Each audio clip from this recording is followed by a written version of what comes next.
Bueno, vamos a empezar. Si esperaban a Pablo Berti, lamento decirles que no está él, que está en Maldivas, y que, bueno, la doy yo la clase.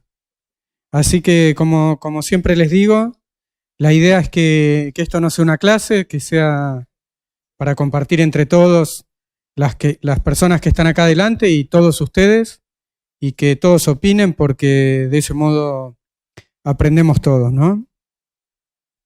Bien, así que lo que vamos a hacer es tratar de hablar un poquito de la anatomía de la válvula y de insuficiencia valvular.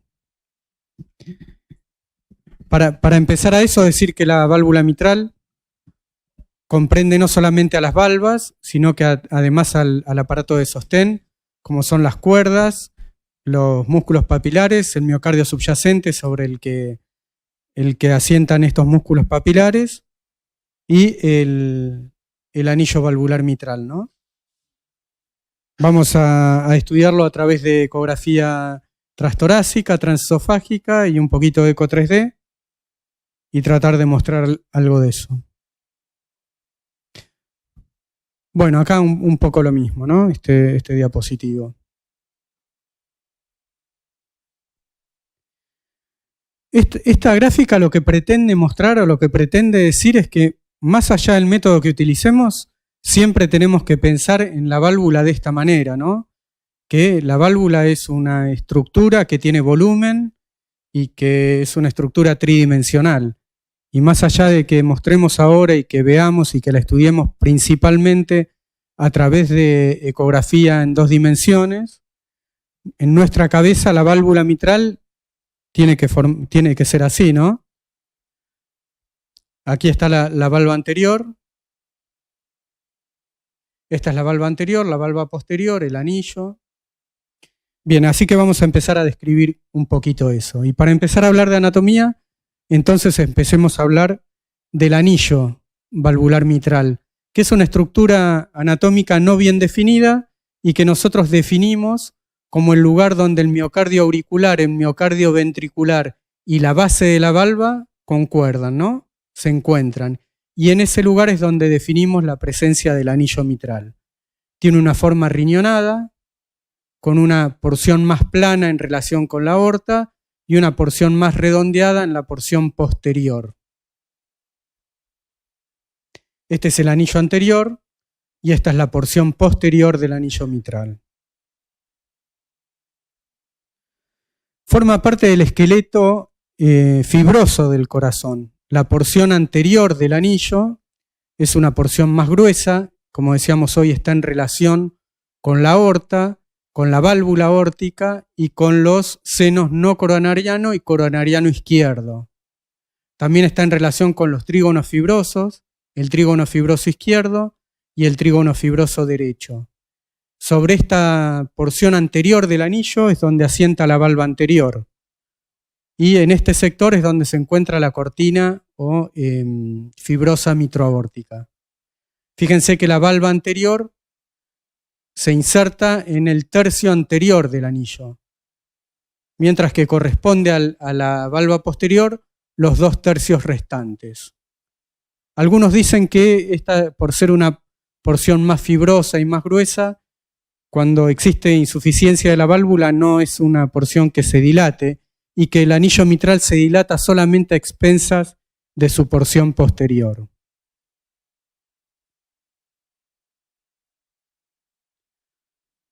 Bien, y esta es una ecografía a 3 dimensiones, como veíamos hoy, mirando desde la aurícula, y que la pongo acá para mostrarles cuál es la forma que tiene el anillo. Como decíamos hoy, la porción más plana está en relación a la aorta, fíjense ustedes en relación al seno no coronariano, y al seno coronariano izquierdo de la válvula aórtica, y esta porción posterior, que es donde se inserta la valva posterior, es más redondeada. Aquí está la cortina mitroaórtica o fibrosa mitroaórtica, y aquí lo que intenta mostrar estas flechas es donde se encuentran los trígonos fibrosos. El trígono fibroso izquierdo y el trígono fibroso derecho. Por otro lado, el anillo mitral tiene forma de silla de montar. ¿Y eso qué quiere decir?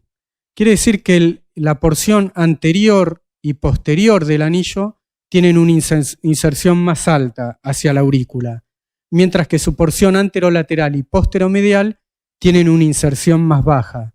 Y esto, fíjense ustedes que con esta vista de dos planos ortogonales lo podemos ver muy bien. En una vista durante la sístole, por eso la válvula aórtica está abierta, vemos que la inserción anterior y posterior del anillo son más altas hacia la aurícula que la porción anterolateral y posteromedial de este anillo. Y esta es la base por la cual decimos que hacer diagnóstico de prolapso desde las vistas apicales o desde la vista apical de 4 cámaras no es bueno, y eso tiene que ver con esto, ¿no? Con las inserciones del anillo. Por eso decimos que el diagnóstico de prolapso en general debe hacerse desde una vista paraesternal, ¿no? Como lo habrán visto previamente. Bueno, acá otra gráfica que intenta representar la forma en silla de montar del anillo, que junto con la curvatura de la valva anterior, la finalidad que tiene es disminuir el estrés sobre la válvula mitral. ¿Cómo medimos el anillo? Si lo queremos medir, en general el anillo se mide en esta vista de 120 grados. Aquí en una vista en diástole y aquí en una vista en sístole. ¿Sí? Y esta es una vista intercomisural, tanto en diástole como en sístole. Obviamente que si disponemos de ecografía tridimensional, esa medida seguramente la podemos hacer de modo más fidedigno. ¿Cuándo decimos que el anillo está dilatado? Cuando el diámetro del anillo es mayor a 35 milímetros en una vista de aproximadamente 120 grados, ¿sí? En esta vista de eje largo de la punta, sí. Aquí en fin de diástole, sí. Es bastante difícil tu pregunta. Bastante difícil quiero decir porque si uno empieza a buscar en la literatura dónde medir el anillo, si hacerlo durante la diástole o hacerlo durante la sístole, no va a encontrar claramente una postura fija. ¿Por qué tiene que ver con? ¿Por qué es eso? Porque cuando estamos midiendo el flujo anterógrado transmitral lo estamos haciendo en diástole. Cuando estamos hablando de prolapso vamos a hablar de sístole. Así que probablemente sean las medidas de fin de sístole las que más nos sirvan. Pero te digo que eso no está tan claro, ¿no? Vos fíjate que acá cómo está medido, ¿sí? Y quien escribe esto es Pravin Shah, que es alguien que escribe mucho acerca de válvula mitral, y él está mostrando medir el anillo en diástole, ¿sí? En quirófano, cuando te piden medir la valva anterior y todo lo que decíamos recién con Marina, en general se mide así, fin de diástole, pero eso también depende, porque por ahí ellos te piden, bueno, ahora medir en sístole, pero sistemáticamente por lo menos nosotros lo medimos en fin de diástole. Bien. ¿Alguien quiere decir algo más? Bien, entonces decimos que está dilatado, de acuerdo a este autor, cuando mide más de 35 milímetros o cuando la relación entre el anillo y la valva anterior es mayor a 1.3. Como decíamos hoy, si disponemos de ecografía tridimensional, estas medidas las podemos hacer mejor. Y todo aquel que escribe acerca de dimensiones de anillo y de válvula, con eco 3D mide al final de la sístole, como ven acá, ¿sí? Con la válvula auriculoventricular cerrada. A través de esta metodología nosotros podemos medir el diámetro muy bien, el diámetro intercomisural, esto es fin de sístole siempre, ¿no? El diámetro anteroposterior, la altura del anillo, entendido esto como cuál es la distancia que existe entre la inserción más alta y más baja del anillo, la circunferencia del anillo, tanto en forma plana como en modo tridimensional. Perdón, vos querías hacer una pregunta y después te corté, ¿no? ¿Vos levantaste la mano o no? Bien.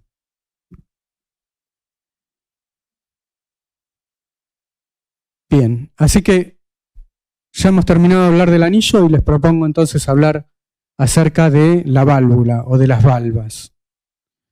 Entonces la válvula mitral está formada por dos valvas, una valva anterior y una valva posterior. Como decíamos hoy, la valva anterior es la que se inserta en el tercio anterior del anillo, en la porción anterior y más gruesa y más fibrosa del anillo, mientras que la valva posterior se inserta en los dos tercios posteriores del anillo. La valva posterior consta de 3 scallops o 3 segmentos a los que denominamos P1 o lateral, y es el que está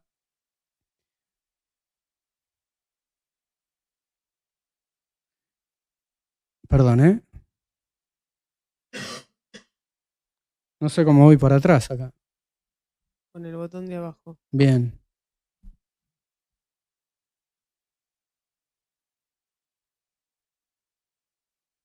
Entonces decíamos que la valva posterior sí está dividida en segmentos, en 3 segmentos, que son el segmento lateral, el segmento medio y el segmento medial.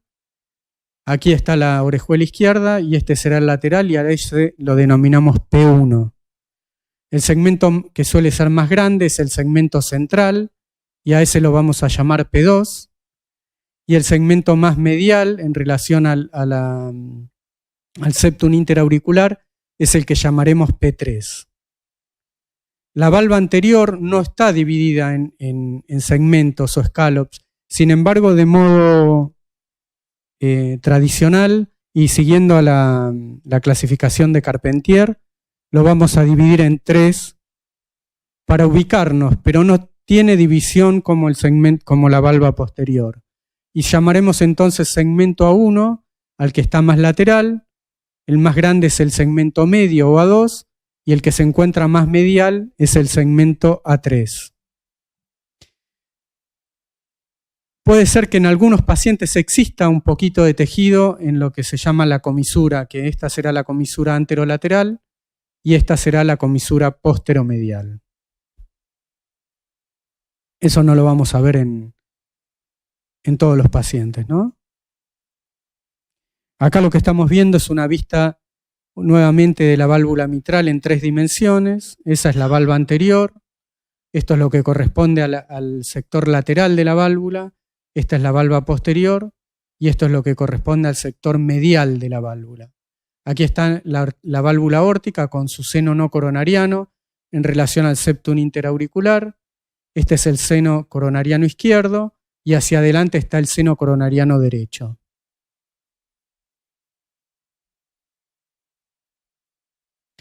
Entonces, respecto del estudio de la válvula mitral, como decíamos hoy, lo vamos a hacer a través de ecografía bidimensional transtorácica y lo que nos trae acá transesofágica, tanto en modo bidimensional como con color, y con ecografía tridimensional toda vez que contemos con ella.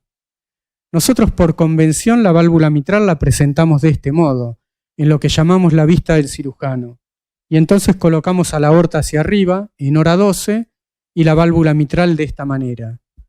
Sin embargo, cuando nosotros nos acercamos con el eco transesofágico a la válvula mitral tendrá esta disposición, ¿sí? No esta. Como les decía hoy, por convención nosotros la presentamos de este modo. Así que un poco para estudiar la segmentación de la válvula mitral, ¿cómo lo hacemos? Y acá, bueno, puede haber diferentes opiniones seguramente. Yo la estudio de 2 maneras, que no son excluyentes entre sí. La primera es esta. O sea, entrando con el transesofágico desde una vista medioesofágica alta, entre 0 y 20 grados de rotación. Entonces sé que es alta porque va a estar la aorta metida. Y si está la aorta, yo voy a estar cortando la válvula más o menos a este nivel. Y entonces me voy a estar acercando a los segmentos A1 y P1. Si yo hago un poquito de retroflexión o me meto un poco más en el esófago y desaparece la aorta, voy a estar enfrentándome a los segmentos A2 y P2. Y si me meto más abajo aún o hago un poco más de retroflexión, siempre entre 0 y 20 grados de rotación, nos vamos a enfrentar a los segmentos A3 y P3.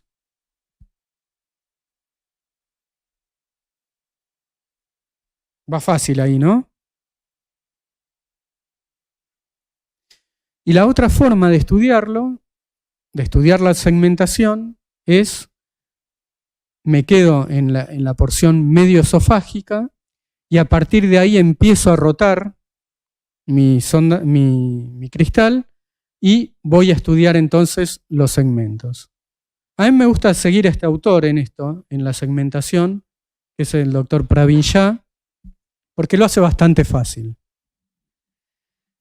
Acá nos sugiere algo también interesante, que es al segmento medio de la valva posterior y al segmento medio de la valva anterior, a su vez dividirlo en A2M y A2L, y lo mismo el segmento posterior en P2L y P2M. Y eso tiene que ver con desde dónde reciben las cuerdas, desde qué músculo papilar. Si es del músculo papilar posteromedial, entonces es A2M y P2M, y si es del músculo papilar anterolateral, A2L y P2L. Es interesante, qué sé yo, no sé si es tan útil finalmente. Así que si nosotros estamos desde una vista transtorácica de 4 cámaras apical, vamos a estar viendo obviamente el segmento A2 y P2, pero probablemente más el sector lateral de la válvula A2 y P2 lateral. Y lo mismo si estoy en una vista media esofágica, entre 0 y 20 grados, voy a estar viendo A2 y P2, como veíamos hoy, probablemente más los sectores laterales, ¿sí?, que los mediales.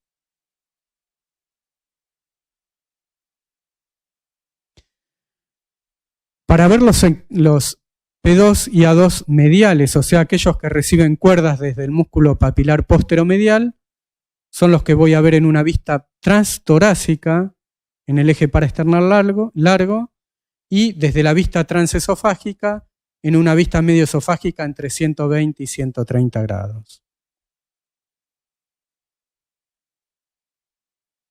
Mi idea no es complicarlos con todo esto, sino tratar de hacerlo más fácil y tratar de sacarnos ese miedo, ese cuco de la cabeza de la segmentación valvular mitral. Posteriormente, después de los 0 a 20 grados, nos vamos a una vista que algunos llaman bicomisural, pero es una vista entre 60 y 80 grados, para poder ver entonces allí, como está bien representado aquí, el segmento P1, que es el que está en relación cuando aparece con la orejuela izquierda, aquí el segmento P3, y en el medio la valva anterior mitral, que la vamos a ver durante la sístole, y no en diástole porque en diástole sale de plano. Y en este segmento, en esta vista, esa valva anterior, si estamos viendo este sector, probablemente vamos a ver un sector más, el segmento más relacionado a A1, si estamos en este sector, el segmento más relacionado a A2, y en este sector el segmento, A3 aquí y acá A2, ¿sí? Como lo muestra la fotografía esta. El único segmento que no estamos pudiendo ver acá es P2, y que solamente será visible toda vez que haya prolapso del segmento P2, como vamos a ver más adelante. Si quieren hacerlo más fácil, lo que podemos decir es que acá vamos a ver P1, acá vamos a ver P3 y aquí la valva anterior. Y el segmento más representado va a ser A2.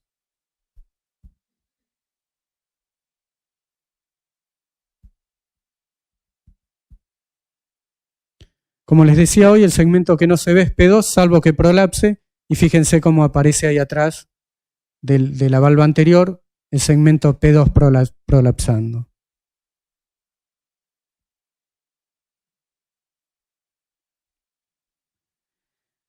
Obviamente que nosotros estamos mirando todo el tiempo la válvula mitral, estamos saliendo, estamos entrando, estas no son vistas fijas, sino que todo el tiempo estamos tratando de reconstruir en nuestra cabeza cuál es el problema de nuestro paciente y dónde se encuentra la enfermedad, ¿no? Y además, como se dijo anteriormente, también hacemos rotaciones horarias y antihorarias. Y si nosotros rotamos horario, probablemente vamos a poder ver toda la valva posterior. Y si rotamos antihorario, nos vamos a ir un poquito más a ver la valva anterior. ¿Sí? Esta es otra vista que nos permite estudiar un poco la segmentación, que es la vista transgástrica, y que vamos a ver aquí la valva posterior. Nuestros segmentos más cercanos son los mediales, A3 y P3.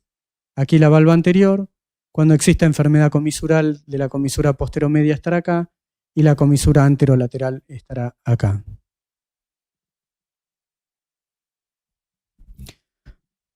Por tanto, y a modo de, si se quiere, de resumen, yo diría que cuando estamos entrando en una vista media esofágica entre 0 y 20 grados, vamos a ver los sectores medios de la válvula, o sea, A2 y P2. Si después nos vamos a una vista de 60 grados, que algunos llaman bicomisural, ahí será la única en donde veremos P1 y P3, y el segmento medio o A2 de la valva anterior. Y nuevamente cuando estemos en 120 grados, vamos a ver A2 y P2. No sé si alguien quiere comentar algo, chicas, de ustedes. Es un poco engorroso y la primera vez que uno se acerca a esto se pone difícil y a veces algunos incluso la ponen más difícil porque empiezan a describir en una vista que ven A2, A3, A1 y bueno, se empieza a poner complicado.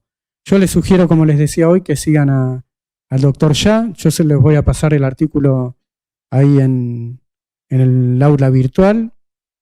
Les sugiero que lean eso y que van a ver que la cosa no es tan complicada. No, simplemente que en 2 cámaras te parece que es donde mejor podemos desplegar toda la valva anterior, digamos, donde habitualmente vemos los 3 segmentos de la valva anterior. En 90 grados, no la vi. En esta vista, sí, entre 60 y 80 grados. A veces es lo que llamamos 2 cámaras y vemos P3 sobre todo, ¿no? Sí. Y toda la valva anterior, A1, A2, A3. Digamos clásicamente, más 90 grados, ¿te parece?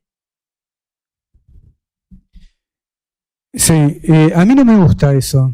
No me gusta decir A1, A2 y A3. ¿Por qué? Porque nosotros estamos tratando de definir lo que le pasa al borde libre de la válvula, sobre todo.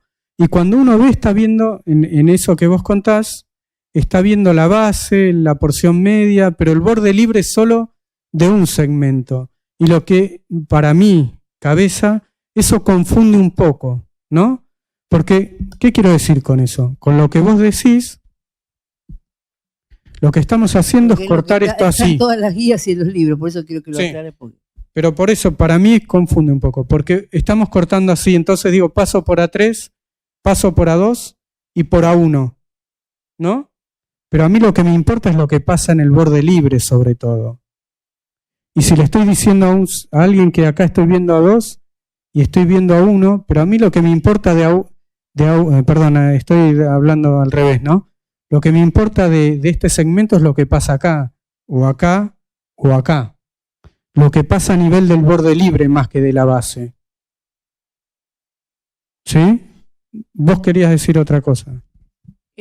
No, tal vez siempre uno tiene que evaluar una estructura desde múltiples vistas, ¿no? Tal vez yo lo primero que hago es en medio esofágico 0 grados, hago anteversión, retroflexión y localizo, identifico los festones.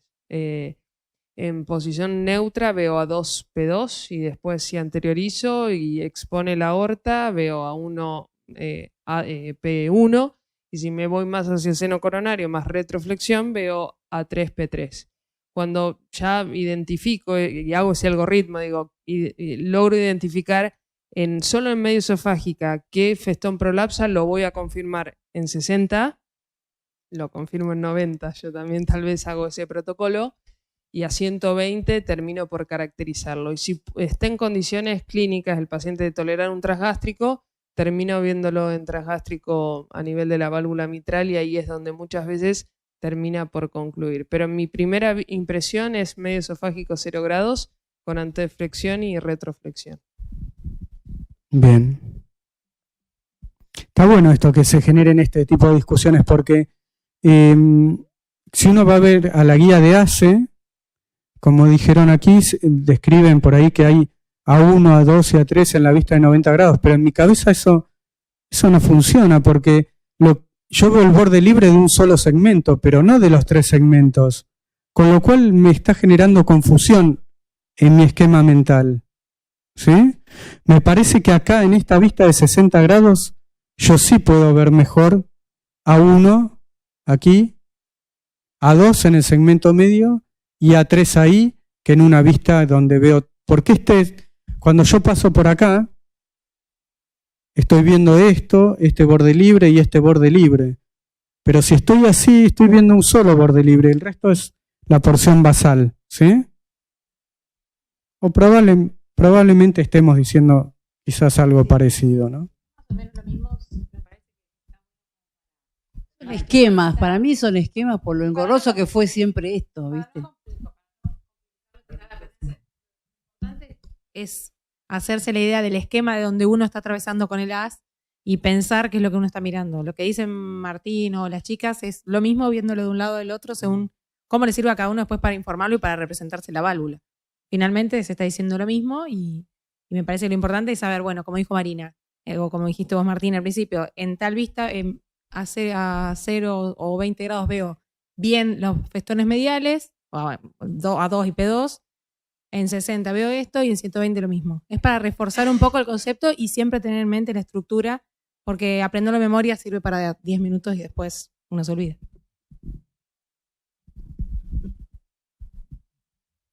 Bien. ¿A ustedes les quedó claro o no? Obviamente que no.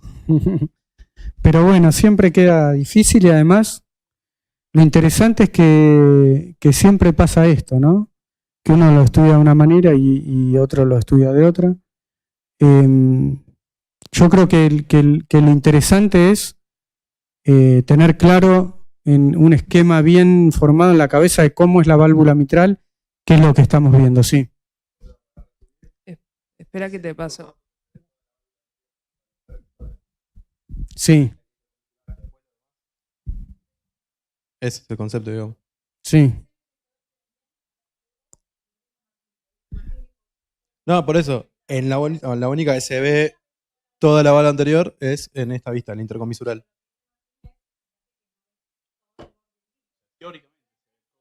Claro, o sea, teóricamente, donde está 2, hacia medial verías A1 y hacia lateral verías A3. Al revés. Al revés, bueno, sí, perdón. Hacia lateral ves A1 y hacia medial A3.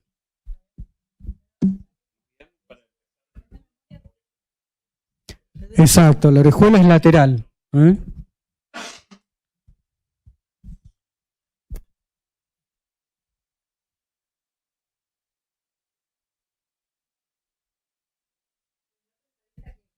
Ahí también es muy característica de ver que aparece ahí P2, que es el único que no se ve. Cuando aparece eso es característico que está prolapsando esa válvula. Exacto. Una vez que uno ve eso, después ya al principio decir no sé qué estoy viendo y después dices, bueno, es P2. Bien, obviamente que en todas las vistas que hacemos, siempre utilizar además el Doppler color, ¿no? Que además de lo que nos informa el eco bidimensional, nos dice cuál es el segmento que está prolapsando y ahí dónde se genera la insuficiencia mitral, ¿no? Otra cosa que nos puede ayudar y bastante es el eje corto paraesternal. Fíjense ustedes que acá existe compromiso de la valva anterior, y eso lo digo porque el jet de insuficiencia mitral se dirige hacia abajo, y que probablemente haya compromiso del segmento A1 o de la porción lateral de la válvula, ¿sí? De la valva anterior. ¿Se entiende eso ahí? Va fácil. Así que también la ecografía transtorácica nos puede servir para para empezar a ver dónde está el problema. Obviamente que cuando hay eco 3D eso va mucho más fácil, ¿no? Fíjense ustedes acá cómo se puede definir toda la valva anterior y la valva posterior y dónde se encuentra el problema cuando exista dicho problema. Bien, nada, esto es para decir que además podemos medir la longitud y el área de las valvas. Bien, y entonces, yendo un poquito a la insuficiencia mitral y a las causas, dividimos habitualmente a la insuficiencia mitral en primaria y secundaria. Y primaria será toda vez que haya enfermedad de las valvas. Por ejemplo, cuando existe enfermedad degenerativa, que es la más común, la enfermedad por prolapso, fiebre reumática, endocarditis, enfermedad por valvulopatía congénita, calcificación del anillo mitral que suele presentarse como insuficiencia y en los casos de miocardiopatía hipertrófica. Y secundaria cuando el problema no está en la válvula sino que está a nivel del ventrículo. A veces la llamamos también isquémica. Carpentier nos dice que esta es una buena forma de clasificar a la insuficiencia mitral, según el movimiento de las valvas. Y nos dice que podemos clasificarlas a la insuficiencia mitral en tipo 1 cuando el movimiento de las valvas es normal. O sea que no hay exceso de movimiento ni restricción del movimiento. Y habrá insuficiencia mitral en este caso por dilatación del anillo o por perforación valvar. Clasifica la insuficiencia mitral en tipo 2 cuando hay un movimiento excesivo de las valvas, como este caso que hay prolapso, ¿sí? En este caso un prolapso de ambas valvas y acá una valva posterior flail. Y en el tipo 3 es cuando hay movimiento restrictivo de las valvas, movimiento restrictivo tanto diastólico como sistólico, como por ejemplo en la insuficiencia mitral de causa reumática o cualquier causa posinflamatoria, y cuando solamente hay movimiento restrictivo sistólico, que es la que llamamos comúnmente insuficiencia mitral isquémica, secundaria miocardiopatía, cardiopatía isquémica, con tenting o tironeamiento de una de las valvas, que determina entonces insuficiencia valvular. Entonces, dentro de las causas tipo 1, una de las causas decíamos que es perforación valvar. Este es un caso de endocarditis. Fíjense que ustedes ahí que hay un pseudoneurisma que se perforó de la valva anterior, insuficiencia mitral grave, y aquí fíjense ustedes el gran agujero que presenta la valva anterior mitral. Este es otro caso de insuficiencia mitral de tipo 1, pero aquí es por dilatación del anillo. Un paciente que tiene una insuficiencia aórtica de grado severo, que genera dilatación ventricular, dilatación anular y insuficiencia mitral, que en general suele ser más céntrica que en este caso. Pero cuando estudiamos la válvula con ecografía transesofágica, podemos ver que lo que existe acá es dilatación del anillo y que no hay otro problema que ese, que es el que genera la insuficiencia valvular, ¿no? Sí. Precisás micrófono.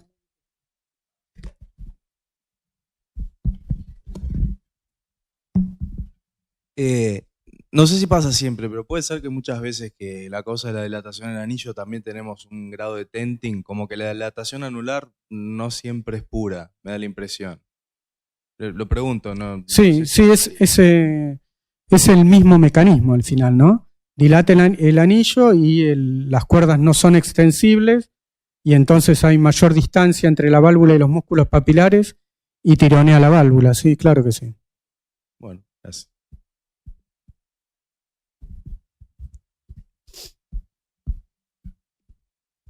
Bien, acá lo que estamos mostrando es otra causa de insuficiencia mitral, que es por degeneración fibrocálcica en pacientes añosos que tienen trastorno del metabolismo fosfocálcico, cómo existe calcificación anular. Lo interesante a destacar y a diferenciar respecto del compromiso reumático es que la calcificación e engrosamiento acá empieza a nivel de la base y el borde libre suele ser fino, como se ve ahí, contrario a lo que ocurre en el compromiso reumático de la válvula. Otra de las causas tipo 1 es, como en este caso, una insuficiencia mitral congénita. En este caso lo que tiene esta mujer es un antecedente de un cierre de comunicación interauricular. En la infancia viene ahora por insuficiencia mitral. Fíjense ustedes que las válvulas llegan bien al plano y lo que tiene es una pequeña hendidura aquí de la valva anterior mitral, que es la que determina la insuficiencia. En cuanto a la enfermedad por prolapso, sabemos que es una enfermedad muy frecuente en la población y en tanto aumenta en años la población y el número de la población, cada vez vamos a tener más enfermedad degenerativa de la válvula mitral. Y es la primera causa de necesidad de cirugía sobre la válvula mitral actualmente. Me parece interesante inicialmente empezar con algunas definiciones respecto del prolapso. El primero es saber que la zona de coaptación mitral es debajo del anillo, subanular, como se muestra aquí. Otra cosa es ponernos de acuerdo acerca de qué es una válvula floppy, que es aquella que tiene exceso de tejido valvar, y es cuando el grosor diastólico es importante, más de 5 milímetros. Y otra que es billowing. Billowing es cuando existe un movimiento hacia la aurícula del cuerpo de la valva, pero el borde libre queda por debajo del plano del anillo, como se muestra aquí. Mientras que prolapso es cuando el borde libre queda por encima del plano del anillo, como intenta mostrar esta gráfica, ¿sí? Y fíjense ustedes que esta es una válvula que tiene mucho billowing, ¿sí? O sea que fíjense ustedes que el cuerpo de la valva, tanto de la valva anterior como de la valva posterior, se van bien arriba. Sin embargo, a nivel del borde libre no hay mucho prolapso, porque fíjense ustedes que la insuficiencia valvular que tiene es muy pequeña, ¿sí? Sin embargo, el cuerpo de la válvula se va por encima del plano del anillo. Acá la ecografía 3D nos dice un poco lo mismo. El cuerpo de la valva anterior y posterior pasa en el anillo, y eso lo podemos ver acá dibujado en color rojo. Eso quiere decir que está por encima del anillo, pero el borde libre de ambas valvas permanece por debajo del anillo, y por eso no hay tanta insuficiencia valvular. Mientras que hay prolapso mitral, decíamos, cuando hay desplazamiento del borde libre de una o de ambas valvas por encima del anillo, como pretende mostrar este gráfico. Y habrá valva flail cuando la punta de la valva esté apuntando hacia la aurícula, ¿sí? Y eso en general se acompaña de cuerda, o en general no, siempre se acompaña de cuerda tendinosa rota, ¿sí?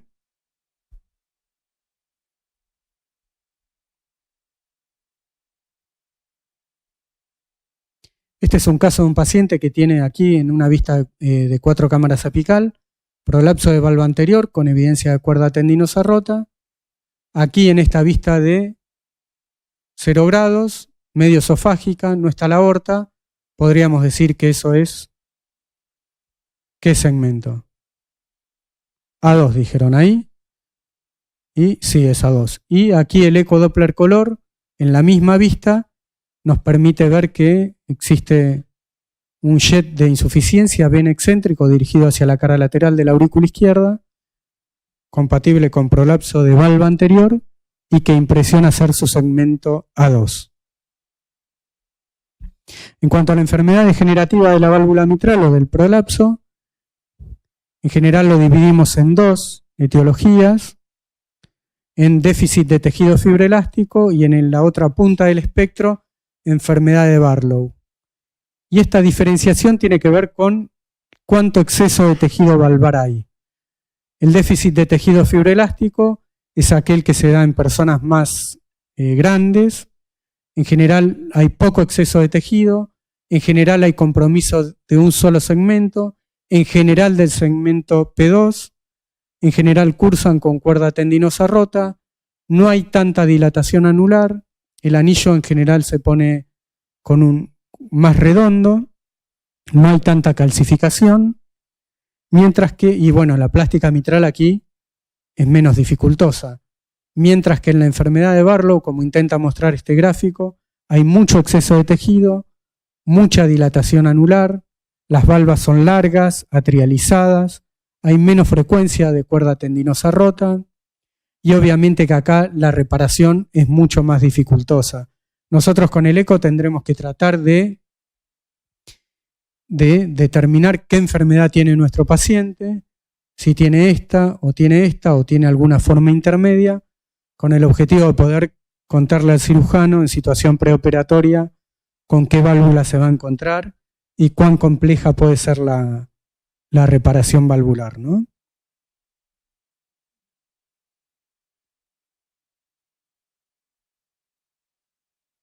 Bien, lo que les estoy mostrando aquí entonces es un caso de lo que parece ser déficit de tejido fibroelástico, ¿no? Esta es una vista de G corto, esta es una vista de 4 cámaras apical. ¿Qué dirían acá?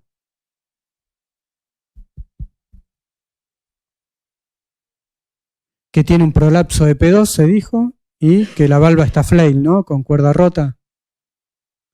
Y en esta vista de eje largo de la punta, también parece haber lo mismo, ¿no? Un jet bien excéntrico de insuficiencia mitral que alcanza el techo de la aurícula, o sea que parece una IM severa por prolapso de valva posterior. Acá estudiamos entonces con eco transesofágico.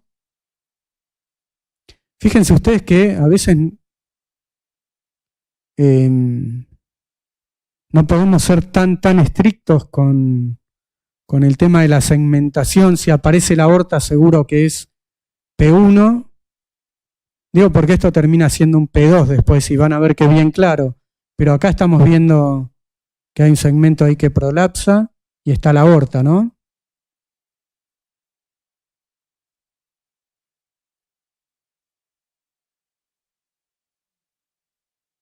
Fíjense ustedes que acá parece que hay 2 cuerdas rotas. ¿Sí? Esta es una vista más o menos de bicomisural o de 60, 80 grados, que no ve P2, pero que, como existe prolapso de P2, ahí lo estamos viendo, ¿no? El ecodoppler color que nos dice lo mismo. Acá vemos que tiene una vena contracta de más de 7 milímetros, un radio de Pisa de más de 1 centímetro, la insuficiencia mitral es de grado significativo, y fíjense ustedes que cuando lo vemos con eco 3D, no queda ninguna duda que el segmento medio de la valva posterior es el que está prolapsando, ¿sí?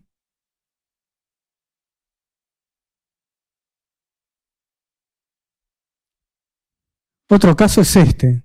Este es un señor que tiene 50 y pico de años, tiene insuficiencia mitral de larga data. Fíjense ustedes cómo toda la válvula mitral está por encima del anillo, tanto la valva anterior como la valva posterior. Tiene una insuficiencia mitral significativa.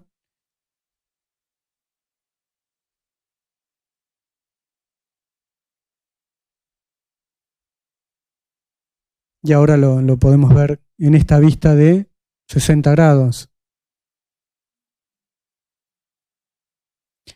Es bien interesante esta vista, ¿no? Porque obviamente que acá prolapsa tanto la valva anterior como la valva posterior.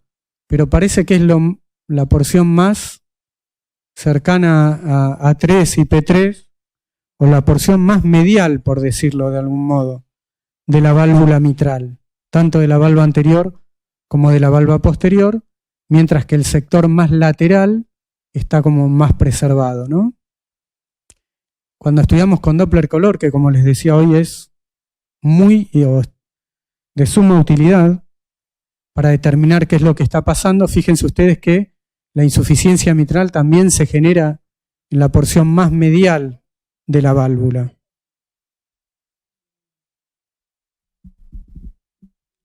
¿No?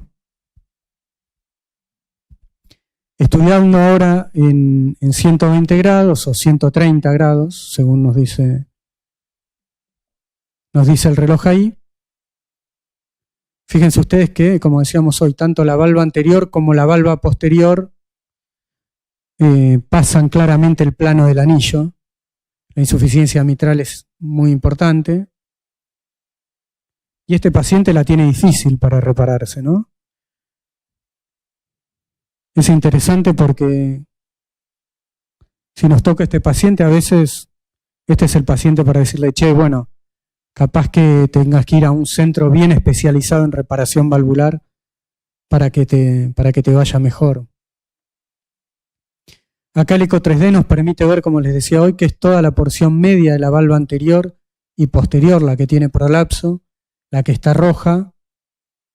Probablemente nuestro paciente esté más cerca de un Barlow que de un déficit de tejido fibroelástico. Fíjense esta foto en sístole como todo el sector medio de valva anterior y posterior está prolapsando. Este es un paciente que se operó en un centro con mucha experiencia. No le fue tan bien, quedó con un poco más de insuficiencia entre leve y moderada, más cerca de moderada. Evolucionó con hemólisis, muy importante, y terminó con una prótesis mecánica. Tiene tan enfermo todo el tejido que la verdad es que evalúan muy bien antes de hacer una plástica. Primero, por el riesgo de que queden con insuficiencia a pesar del mayor esfuerzo, y segundo, que después tienen mayor propensión a cortar una nueva cuerda y terminar con un reemplazo ya con lo que implica una segunda cirugía y todo. Por eso es tan importante lo que nosotros le decimos al cirujano con respecto a lo que estamos viendo, si es o no un Barlow o un déficit de tejido fibroelástico. ¿Le habían puesto neocuerdas de Gore-Tex a este paciente? ¿También? Sí, Un neocuerdas. tiempo de bomba importante, un tiempo de cirugía no para cualquiera, ¿no? Sí, se hizo en un centro que hace mucho. Y le pusieron neocuerdas y un anillo completo. Respecto de lo que decía Florencia, para mí es interesante, si uno lee acerca del ecocardiograma transesofágico en la insuficiencia mitral, nos van a decir que lo tenemos que hacer en situación preoperatoria, o sea, nuestro paciente entró a quirófano, le hacemos el trans y ahí le contamos al cirujano cómo está la válvula. Y para mí, en nuestro medio, el estudio transesofágico debiera ser hecho antes de la cirugía para pensar la cirugía, no en el momento ese, porque ahí ya está. Y obviamente que después lo que se haga va a tener más que ver con la habilidad del cirujano que con todo lo que le digamos nosotros, ¿no? O sea, con la habilidad que tenga de tener más de 90% de posibilidad de reparación en su historia, etcétera, que con lo que digamos nosotros ahí. Me parece que para nosotros es mucho más importante hacerla el estudio antes, mostrarle al cirujano lo que tiene, pensar la cirugía y después el paciente a quirófano. En el hospital los cirujanos vienen, si se puede hacer a estos pacientes el ideal para hacerle 3D. Obviamente nosotros tenemos un solo equipo que hace 3D y bueno, eso es dedicarle un buen rato. Viene el cirujano, empieza a charlar con el ecografista a ver qué le parece, qué va a hacer, y es parte de la preparación quirúrgica, a pesar de que antes de la cirugía igual le hacemos el transesofágico cuando el paciente está dormido y reevalúan toda la situación, pero sí es así. Y una cosa que me ha pasado recientemente con 2 casos, que evaluar al paciente en el intraoperatorio con las condiciones de llenado que eso implica, ceja mucho e infravalora la severidad de la válvula.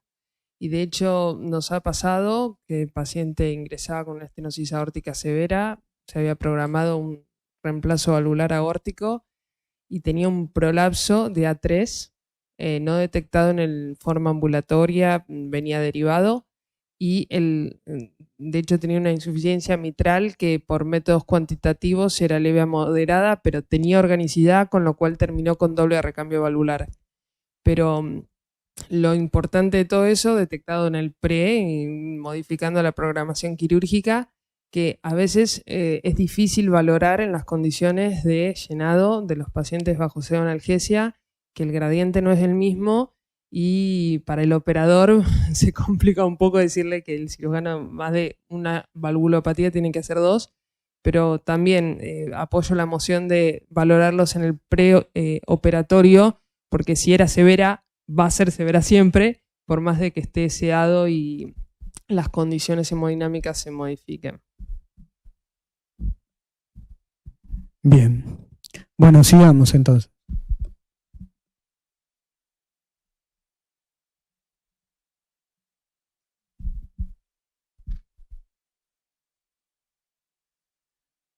Bien, entonces acá lo que pretende mostrar esto es una insuficiencia mitral como la que denominábamos tipo 3A, donde hay movimiento restrictivo sistólico y diastólico de la válvula, y el caso característico aquí es la insuficiencia mitral de origen reumático. Sin mucho más para hablar de esto, porque después la siguiente clase la doctora Parceriza nos va a contar. Y por último, la insuficiencia mitral secundaria. Y el problema aquí no está en la válvula, sino que está en el ventrículo, que termina generando, entonces, como se dijo hoy, tironeamiento de la válvula e insuficiencia de la válvula mitral. Y acá encontramos dos formas de insuficiencia mitral secundaria. Una cuando existe dilatación global del ventrículo izquierdo, como existe en una miocardiopatía dilatada. Aquí lo que vemos es que existe disminución de la contractilidad del ventrículo izquierdo, dilatación del anillo. Como decíamos hoy, las cuerdas tendinosas no son extensibles y por tanto cuando se dilata cuando se dilata el ventrículo, se genera tironeamiento a partir de los músculos papilares, el plano de cierre se mete en el ventrículo y se genera insuficiencia de la válvula mitral. No me voy a extender demasiado sobre eso porque quizás no tiene mucho que ver con lo del trance esofágico, ¿no?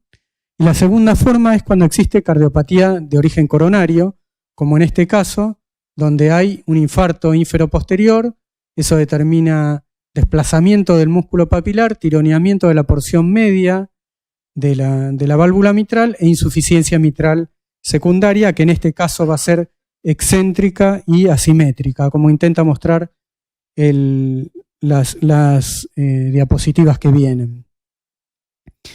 La característica de la insuficiencia mitral secundaria es que tiene una naturaleza dinámica, y eso lo vamos a ver, por ejemplo, utilizando el Doppler con modo M-color, y vamos a ver que existe más insuficiencia mitral a nivel de proto y telesístole y menos en la mesosístole, y lo mismo va a ocurrir con el área de aceleración proximal o PISA, ¿sí?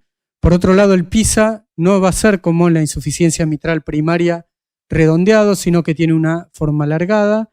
Esta es una forma de PISA estudiada por ecografía transesofágica, por ecografía tridimensional. En algún momento o antes se le asignó a la insuficiencia mitral secundaria severidad cuando tenía un ORE mayor a 0,2 o un volumen regurgitante mayor a 30 mililitros, pero en las últimas guías eso volvió para atrás y hoy definimos a la insuficiencia mitral secundaria severa igual que como lo hacemos con la primaria, ¿no? Con un ORE de más de 40 milímetros cuadrados y un volumen regurgitante de más de 60. Probablemente parados en que la reparación de la insuficiencia mitral secundaria no ha tenido mucho éxito, ¿no? Así que aquí lo que intento mostrarles es un paciente que tiene un infarto ínfero-posterior y una insuficiencia mitral de grado significativo. Fíjense ustedes que cuando vemos el ecocardiograma transesofágico, vemos que existe esto que algunos llaman pseudoprolapso, pero que en realidad tiene que ver con el movimiento restrictivo sistólico de la valva posterior, que no llega al plano de cierre y por eso la valva anterior cierra por detrás. Pero no existe prolapso ya que la valva anterior no pasa el plano del anillo, ¿sí? En esta vista con zoom se ve muy bien, y en esta vista de eje largo vemos ahí la valva anterior, la valva posterior y la insuficiencia mitral bien excéntrica, que tiene que ver con el movimiento restrictivo de la valva posterior, ¿sí? Movimiento restrictivo sistólico.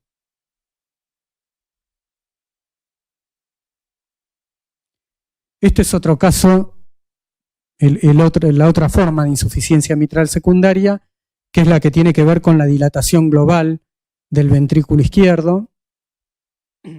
Como se dijo hoy, aquí hay importante dilatación anular y también hay tironeamiento de las valvas, y la valva anterior tiene esta característica que se llama valva con forma de gaviota o sigul, y aquí se puede ver muy bien. Fíjense ustedes que en sístole se ve que la valva anterior tiene tironeamiento de su porción media por esta cuerda de segundo orden que determina esta forma en gaviota, ¿sí? Y es bien característica de la insuficiencia mitral secundaria.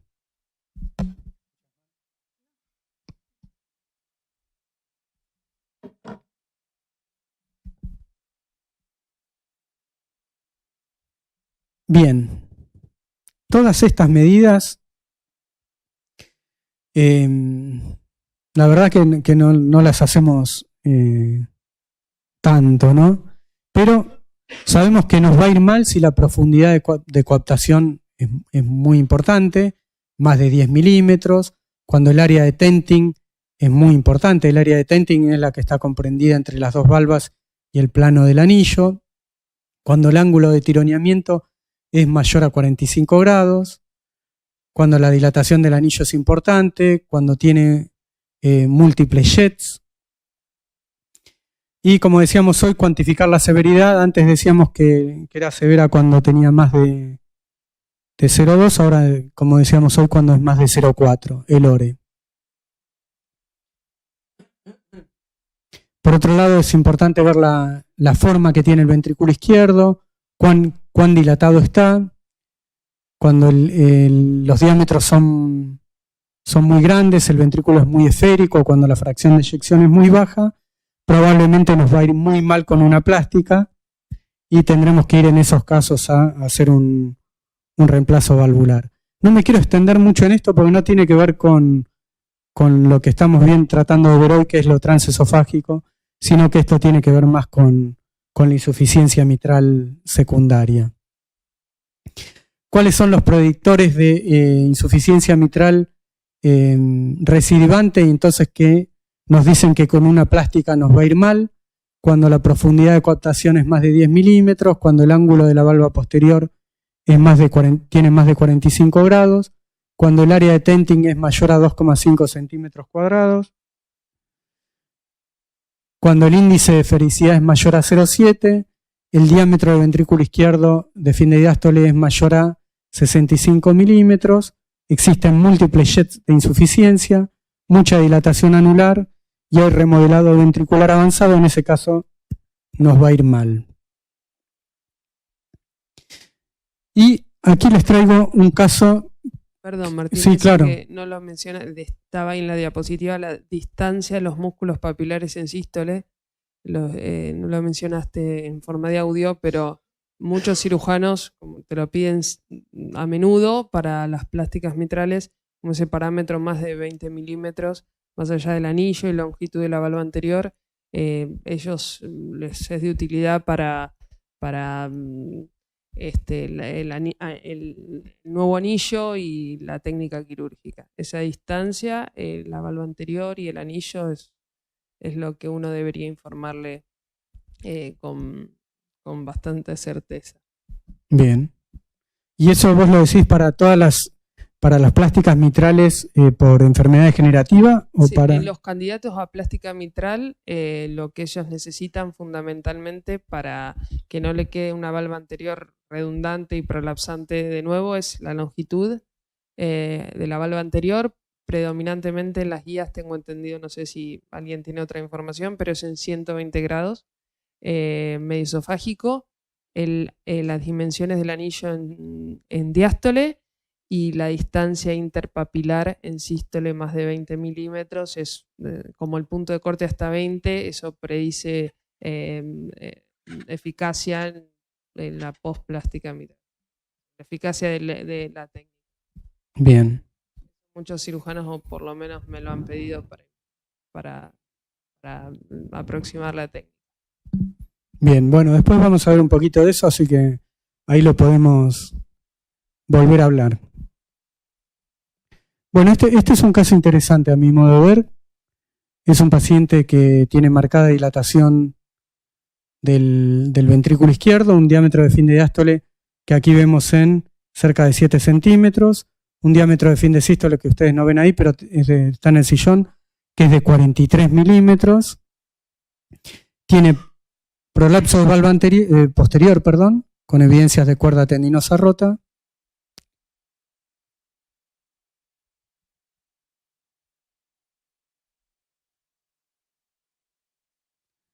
Ahí se ve que tiene el segmento medio, parece que es el comprometido de la valva posterior. Lo mismo en esta vista de 4 cámaras apical. La valva posterior está prolapsante, cuerda rota, insuficiencia mitral de grado significativo, tiene un área de aceleración proximal grande. Y vamos a seguir. Y acá tienen una vista de transesofágica, entre 0 y 20 grados, ahí aparece un poquitín la aorta. La valva posterior y la valva anterior. Una vista de 60 grados. Vemos las cuerdas rotas allá atrás, que nos dice que parece que es P2 el segmento comprometido. Acá está la vista de Susana, 90 grados. Y aquí una vista de 120, 140 grados. Y la traigo acá porque me resulta un caso bien interesante.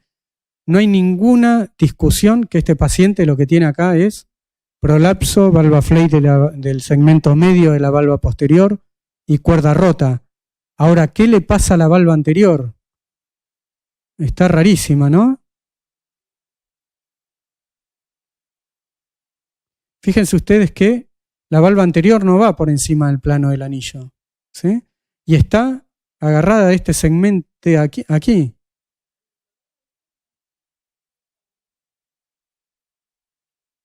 Tiene una insuficiencia mitral espeluznante, ¿no?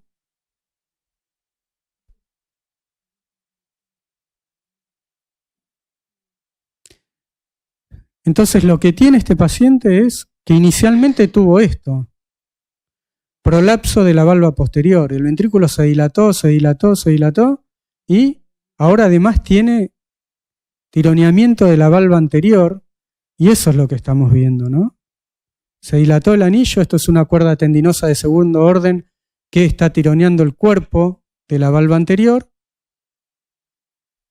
Y fíjense ustedes que la insuficiencia es tremenda. Y acá la ecografía 3D, la imagen 3D es rara también, ¿no? Prolapso del segmento medio de valva posterior, pero fíjense esto que tiene aquí, ¿no? En la valva anterior. Y acá esto pretende mostrar que la valva anterior no pasa el plano del anillo y que solamente tiene prolapso del segmento P2 de la valva posterior. Pero acá lo que muestra bien esta gráfica en telesístole es que solamente el segmento P2 está por encima del anillo prolapsando y acá lo que tiene es compromiso por tenting de la valva anterior, producto de la gran dilatación ventricular y anular que tiene este paciente. Y esto es bien complejo también, ¿no? De resolver. ¿Alguien quiere hacer algún comentario? Vos te veo con ganas, Marina, ¿eh?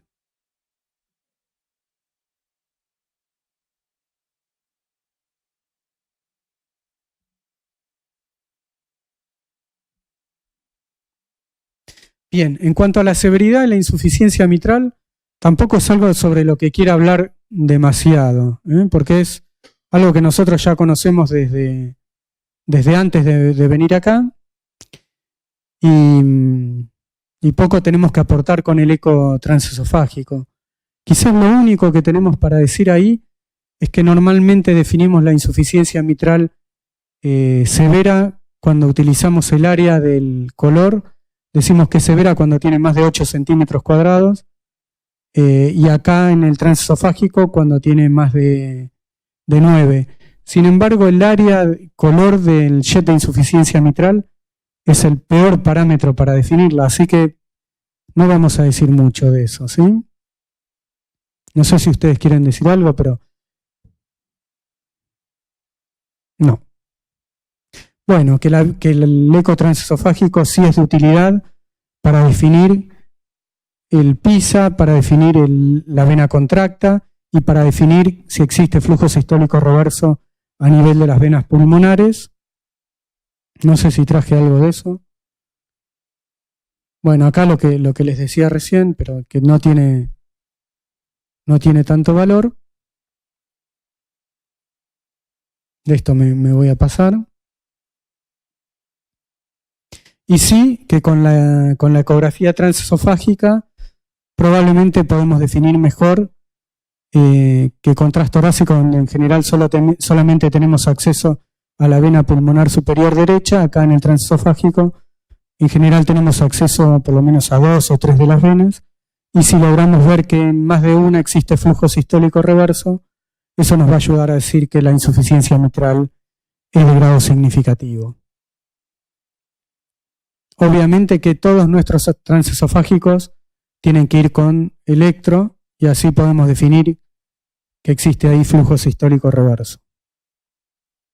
¿Alguien quiere decir algo? Bueno, ¿cuáles son los fundamentos de la cirugía de reparación plástica sobre la válvula mitral? Una cosa con respecto a lo del flujo reverso en venas pulmonares es que siempre uno tiene que practicarlo en los pacientes que es por otra causa, porque realmente cuando uno busca el flujo reverso, si uno no buscó las venas pulmonares, no es tan simple darse cuenta que tiene un flujo sistólico reverso.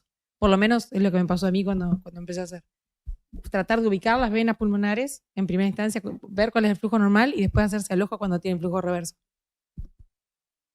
Bueno, esta es el flujo normal de una vena pulmonar normal.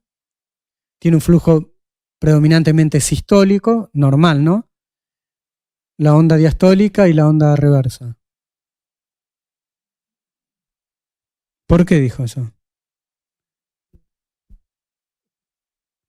Bien, pero bueno, no importa.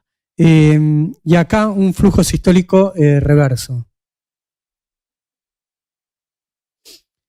Bien. ¿Cuáles son los objetivos de la cirugía plástica de la válvula mitral? Preservar el movimiento normal de la válvula, generar una buena superficie de coaptación y estabilizar el anillo con una anuloplastia. Entonces Marina hoy nos decía que lo que el cirujano quiere saber es cuánto miden las valvas, si están muy largas. También no solo la valva anterior, pues la valva posterior si está larga. Algunos dicen que si mide más de 15 milímetros tienen posibilidad de hacer movimiento anterior sistólico de la válvula mitral en el posoperatorio y gradiente subaórtico, y la cosa va mal ahí. Y entonces cuando mide más de 15 milímetros, algunos ya practican ahí una cirugía de sliding sobre la valva posterior. Ver cuánto mide el anillo, aunque ellos lo miden después con un medidor también, ¿no? Y ver cuánto es la distancia interpapilar. A mí mi cirujano eso no me lo pide, la verdad. Pero bueno, nada. Pienso que también para estimar ese dato lo tendría que chequear, pero para las neocuerdas, yo estimo que es por eso. Pero, o por lo menos los cirujanos que operan en el hospital te lo piden como dato. Sí. Bueno, está buenísimo. A mí no me lo han pedido eso. Otro tema, ahí para las neocuerdas está buenísimo eso, porque nosotros en algún momento empezamos a medirlo desde transesofágico. ¿Cuánto mide la cuerda? ¿Cuánto es la distancia entre el músculo papilar y la valva? Nos fue re mal, porque medimos cualquier cosa. La verdad que es mucho mejor la medida que hace el cirujano, por lo menos en mi experiencia, ¿no?, que la que puedo hacer yo. No soy bueno. Es como muy variable, no sé cuán reproducible es. Sí, pero en sístole, que es telesístole, me parece que en eso va el tema de una medición un poco más concreta o exacta. Por eso ellos ya lo miden con su medidor. Caliper, exacto. A mí me fue mal. Bueno, ¿cuáles son las situaciones menos favorables para una cirugía plástica? Primero, que el cirujano no sea muy hábil. Esa es la principal. Después, cuando existe enfermedad en múltiples segmentos, especialmente cuando hay más de 3 segmentos con prolapso, y especialmente cuando el compromiso es de valva anterior, cuando hay jets grandes y múltiples, cuando existe mucha dilatación del anillo, más de 50 milímetros, cuando existe mucha calcificación del anillo, y probablemente esta sea una de las más difíciles para hacer una buena plástica, cuando hay falta de tejido, o sea, en los casos de enfermedad reumática o endocarditis con perforaciones grandes, y como decíamos hoy, cuando el cirujano no tiene mucha experiencia en técnicas de reparación. ¿Qué vamos a evaluar nosotros después de la cirugía? Cuando nos llaman para una evaluación a la salida de bomba de circulación extracorpórea. Bien, lo que vamos a evaluar es que la coaptación sea subanular, o sea que sea en el ventrículo y no en la aurícula. Que tenga una buena superficie de coaptación, y eso se define por lo menos entre 5 y 10 milímetros, por lo menos más de 5. Descartar obviamente que no haya insuficiencia de la válvula mitral importante, y eso lo tenemos que hacer con un ventrículo izquierdo bien lleno y con buena presión arterial. Y a eso le pedimos que tenga una presión sistólica por lo menos de 120 milímetros de mercurio. Y si no logran hacerlo con drogas, bueno, por ahí pueden utilizar fenilefrina, que es una buena droga. ¿Por qué? Porque es vasoconstrictora nada más y no tiene actividad inotrópica. Porque la actividad inotrópica por ahí lo que hace es que el paciente tenga movimiento anterior sistólico de la válvula mitral, y ahí tenemos un problema. Como decíamos hoy, que la regurgitación valvular no sea importante, y si es más de leve, probablemente tengamos que entrar de nuevo a bomba, descartar la presencia de movimiento anterior sistólico y gradiente subaórtico, y por último evaluar cómo es el gradiente medio transmitral, o sea que la válvula no haya quedado estenótica. ¿Sí?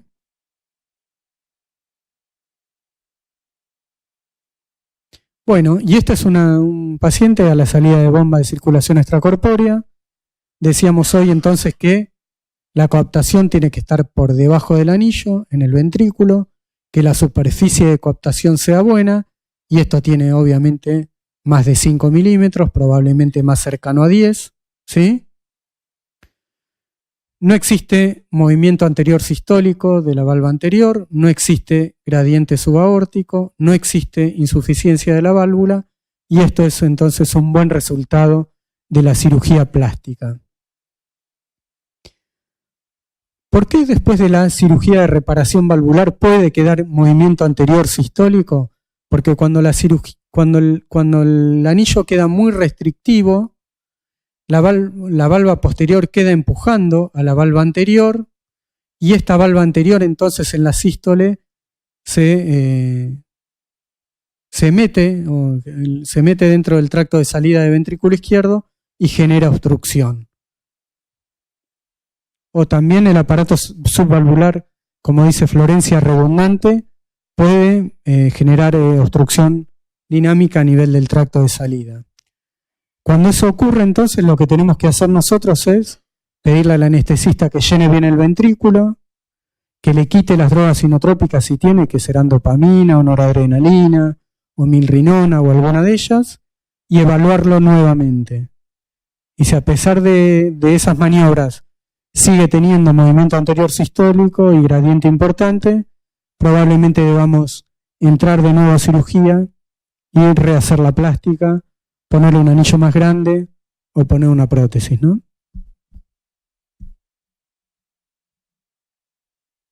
Y eso es todo. Así que estamos abiertos a las preguntas o a los comentarios. Respecto de la segmentación, que suele ser el tema más espinoso, como les dije hoy, les voy a hacer llegar un artículo y que a mi modo de ver es bien interesante, que hace la cosa fácil y que los puede ayudar mucho a definir y a tratar de entender la segmentación.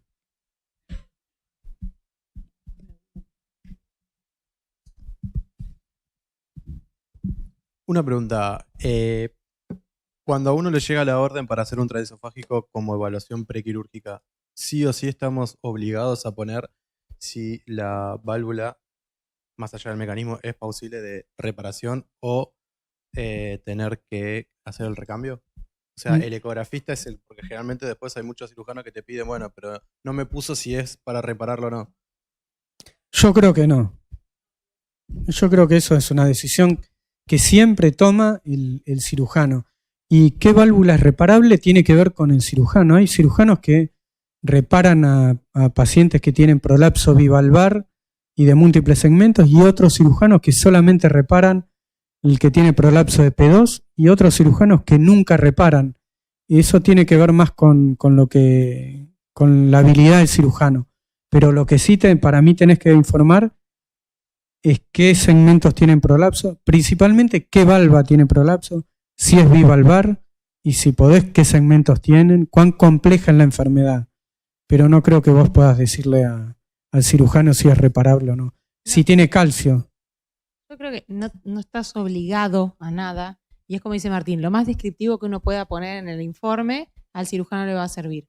Me parece que por lo menos nosotros en el hospital, el trabajo en conjunto con el cirujano, más allá de que a veces sea más molesto porque se ponen intensos con algunas cosas, es lo más beneficioso para ellos y para nosotros en el trabajo, porque nosotros así sabemos qué es lo que ellos precisan, ellos pueden planificar mejor la estrategia, y por más que vos le digas, es súper reparable, como te dice Martín, en el hospital mismo hay diferentes cirujanos y cada uno se maneja, uno tiene más tendencia a reparar, otro a la más mínima duda lo reemplaza, y eso no se lo puede decir. De la misma manera que uno en quirófano, ellos no te pueden pedir que vos le digas qué tiene que hacer.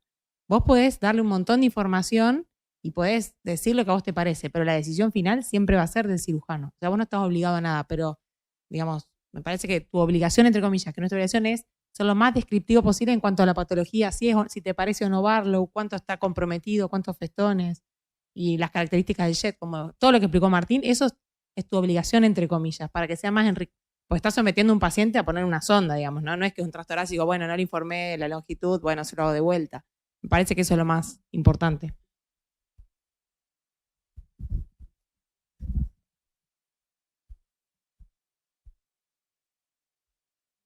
La segmentación, que es como el gran misterio, el cuco. Nosotros en el laboratorio de eco tenemos pegado, digamos, tampoco que uno... Lo importante es entenderlo, pero no es que uno se tiene que saber de memoria. De todas maneras, si uno tiene en mente el esquema, es fácil que uno recuerde qué segmentos están afectados o qué ve uno en cada vista. Mientras uno más lo comprenda, más fácilmente lo puede reproducir. Pero no es que es una cosa, nosotros tenemos la foto y bueno, el que nos... O porque a veces es muy complejo y por ahí cuesta dimensionarlo, pero no es que es una tabla que uno tiene que aprender de memoria, es entenderlo, me parece, lo más importante de todo, más allá de la memoria. Y está interesante lo que dijo él. Obviamente nosotros en ambulatorio todo esto no lo informamos. En el hospital porque se caracteriza porque la mayoría de las cirugías nosotros estamos tanto en el pre-sec como en el post-sec. Nosotros tal vez en el pre-sec ahí le aportamos mucho más que en el ecoambulatorio. Tal vez mensuramos cosas que, insisto, en el ambulatorio no lo hacemos, pero a pedido del cirujano, sobre todo para orientar el tipo de válvula que va a poner, o las dimensiones de la válvula, las dimensiones del anillo para la anuloplastia, pero no es que sistemáticamente se lo informamos en ese paciente, sino para, así como tal vez le decimos, tiene un seno coronario grande, chico, para la cardioplegia retrógrada, o no, mira, tiene insuficiencia aórtica significativa, no, la cardioplegia no debe ser anterógrada, pero eso tampoco lo ponemos en el ambulatorio, sino orientado al tipo de cirugía y orientado a la planificación quirúrgica. Son datos que suman a la intervención quirúrgica, pero a menudo en el ambulatorio no lo mencionamos en el informe.